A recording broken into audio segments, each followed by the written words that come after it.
Bonjour à tous, c'est Quentin de Mime. Aujourd'hui, je vais vous faire la sixième vidéo sur la série de 30 dans laquelle je vous donne des conseils concrets pour avoir de meilleurs résultats en vente B2B. Et aujourd'hui, je vais aborder un sujet qui concerne beaucoup de commerciaux, qui parfois même les terrorise et qui peut vraiment faire la différence dans les ventes. Ce sujet, c'est la manière dont on traite les objections des clients. Alors, le concept d'objection, je trouve que c'est quelque chose qui est parfois conçu de manière un peu étrange par les commerciaux. Et c'est d'ailleurs pour ça qu'ils en ont peur. Et je pense que c'est important de démystifier ce terme, objection, qui est souvent vu comme la question que le prospect va poser pour vous embêter, qui va mettre à mal votre vente, qui va, voilà, qu'on n'a pas envie d'entendre. Et on a un petit peu envie de résoudre là comme ça, d'un revers de la main. Euh, alors que c'est plus complexe que ça et on peut le voir d'une manière positive et c'est ce que je vous propose d'observer aujourd'hui. En fait, l'objection, qu'est-ce que c'est si on revient à la source? L'objection, c'est à un moment donné, dans le cycle de vente, le prospect, il commence à se projeter dans votre offre, dans votre solution, dans votre produit, peu importe ce que vous vendez, il commence à se projeter. Et parce qu'il se projette dans l'achat de ce que vous êtes en train de lui proposer, il y a des questions qui émergent. Les prospects, il y a une chose qu'ils détestent, c'est le risque. Du coup, quel est le but des objections? Ça va être de poser une question qui va déterminer si oui ou non il y a un risque vis-à-vis de l'achat de votre solution, de votre produit. Donc, si on s'arrête là, la première chose qu'on constate, c'est qu'il y a objection parce qu'il y a projection. Donc, quand vous entendez une objection, le premier réflexe que vous devez avoir, c'est tiens, c'est positif, c'est une bonne chose. Mon prospect se pose des questions sur et qu'est-ce qui va se passer? Il se projette, qu'est-ce qui va se passer si j'acquiers cette solution? Donc, déjà, ça, c'est top. La deuxième chose qu'il faut avoir en tête quand il y a une objection qui tombe au rendez-vous, c'est que le prospect, il ne fait pas du tout ça pour vous embêter. Son but là-dedans, c'est pas de vous coincer, de vous mettre des bâtons dans les roues ou autre. Il a une question à poser, il attend une réponse et ça la rassurerait qu'il ait une vraie réponse. Souvent, on voit des commerciaux qui sont agacés quand le prospect pose des questions ou intervient, putain, il me fait chier avec cette question, il m'embête. Euh, mais pourquoi il demande ça, etc. Et parfois même on le sent dans la réponse, donc il faut faire attention à ça également. Mettons-nous à la place des prospects, les pauvres qui se posent des questions, qui ont des risques et parfois qui se retrouvent face à des commerciaux qui ne comprennent pas du tout, qui n'ont pas d'empathie sur ce risque et qui vont essayer de balayer, encore une fois, la question. Alors, si on se pose la question de comment répondre aux questions, comment répondre aux objections, si je prends le terme un peu que tout le monde utilise, évidemment, il y a une méthode pour répondre à ces questions des clients, à ces objections. Cette méthode que je vous propose aujourd'hui, elle va se passer sous forme d'acronyme. C'est pratique parce que c'est facile à retenir et l'acronyme, c'est CRAC. CRAC comme crack aux réponses aux objections. C-R-A-C. Le premier C, c'est comprendre. Comprendre que l'objection est une question et l'accueillir. Donc, on prend un temps on reçoit cette objection, de prime abord là, sur une analyse de surface, on va se dire oh là là, la vente est mal engagée, mais non. On prend un temps, on dit ok, le prospect se projette, qu'est-ce qu'il cherche à ça, qu'est-ce qu'il cherche à déterminer et quels les risques qu'il identifie. Donc on cherche à comprendre. C'est une partie, on va poser des questions. Donc le prospect par exemple va nous dire mais euh, qu'est-ce qui me dit que tel logiciel va fonctionner sur mon système d'information? On va creuser, on va lui poser, on va commencer à lui demander mais quel est votre système d'information?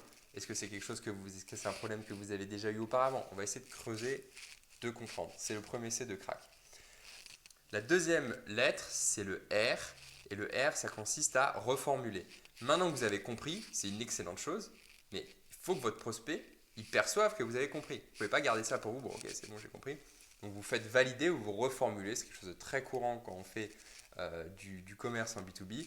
On reformule. On va dire ce qu'on a compris avec nos mots à nous pour être certain que la question à laquelle on s'apprête à répondre, ce soit la bonne question et que le prospect voit qu'on l'a bien écouté et qu'on l'a compris, c'est important en termes de démarche. Une fois que ça c'est fait, on peut répondre le A de crack, qui est pour argumenter. Alors, je ne suis pas fan du côté argumentation, comme s'il y avait une joute verbale entre le prospect et vous, mais disons qu'on va répondre à la question. Okay, donc le A pour argumenter, plutôt répondre à la question. Donc là, on va construire un raisonnement le plus logique et le plus clair possible. C'est pas la peine d'être complexe dans sa réponse et on répond sereinement. Quand on ne sait pas, il n'y a aucun problème à dire écoutez, monsieur le prospect, je n'ai pas cette information à l'heure actuelle ou je n'en suis pas certain. je donne un élément de réponse, mais c'est soumis à validation auprès de mon équipe technique par exemple. Et là, vous notez sur votre ordinateur ou sur un coin de cahier, si vous préférez le papier et le stylo, que vous devez revenir vers le client avec la réponse à sa question et la validation des premières informations qui sont livrées. Il n'y a aucun problème. L'honnêteté intellectuelle, c'est quelque chose qui est apprécié par les prospects. Ils n'attendent pas de vous que vous ayez réponse à l'intégralité de vos questions. Donc, une fois que vous avez répondu à la question, on arrive au C de crack. Et le C, c'est confirmer, c'est-à-dire valider que la réponse apportée, elle est claire, elle est satisfaisante pour le client. Ça permet de supprimer le point, de le traiter et de ne plus avoir besoin en fait d'y revenir.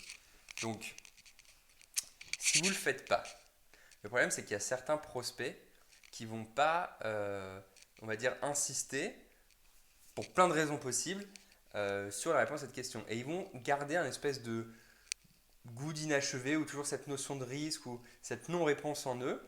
Et ce trouble, cette incompréhension, cet inconnu finalement, elle est terrible pour vos affaires. Donc il faut absolument la supprimer. Et c'est pour ça que le moment des questions, c'est un moment important dans les rendez-vous, le moment des objections. Parce que le meilleur moment pour traiter ces points, pour répondre à ces questions, pour rassurer le prospect quand on peut le faire, c'est pendant le rendez-vous. Si vous ne le faites pas à ce moment-là, tout le jugement, l'image que se fait du prospect, dans l'image j'entends les risques, les inconnus qu'il y a vis-à-vis de votre produit, elles vont rester et c'est ça notamment qui va déterminer si la suite du projet et de la vente, elle va être plutôt fluide et rapide ou ça peut être laborieux, on n'a plus de réponse du client, etc., etc., etc. Donc le meilleur moment pour répondre aux questions, c'est vraiment, notamment pendant le premier rendez-vous, en tout cas, c'est au moment où elles sont formulées, au moment où elles sont pensées, c'est-à-dire le plus tôt possible. Utilisez cette méthode crack. Je vais vous mettre dans le commentaire de la vidéo la méthode exacte pour que vous puissiez la relire et la suivre en équipe et un document également qui va vous pousser à vous poser les questions du type à justement recenser ce type de questions qu'il peut y avoir souvent avec les prospects et vous préparer votre équipe à répondre. Ça, c'est un élément très important parce qu'on voit souvent que les équipes, elles ne sont pas toujours parées aux différentes questions, alors que finalement, si on résume, à peu près 90% des questions peuvent être anticipées et préparées.